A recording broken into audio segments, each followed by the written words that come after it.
সব মেয়েরা তো আর বোঝে না যে মায়ের ভিতরে কি কষ্ট হয়।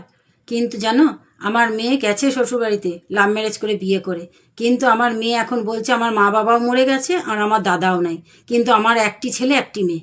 কিন্তু সেই মেয়ের মুখ থেকে আজকে এসব শুনছি।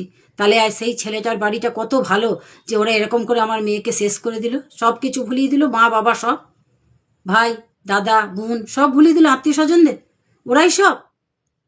এটা কিন্তু ধর্মে সইবে না। ওপরে ভগবান বলে কিছু আছে, আর আমি ভগবানকে মানি। আমাদের তুকগুণ বশীকরণ তো করতে হবে না, কোনো কালী মন্দির যেতে হবে না, কোনো রোজাগুনি করতে হবে না। কেন? আমার স্বয়ং বাবা বজরংবলী আছে। আমার বাবা বজরংবলী বিচার করবে, আর আমার গোপাল বিচার করবে। যারা আমার এত বড় ক্ষতি করলো, যারা আমার এত বড় সর্বনাশ করলো, এই মায়ের চোখের জল কোনোদিন বিফলে যাবে না। আমার মেয়ে এখন বলছে তার মা নেই, বাপ নেই, দাদা নেই, ভাই বোন নেই, কেউ নেই, ও একা।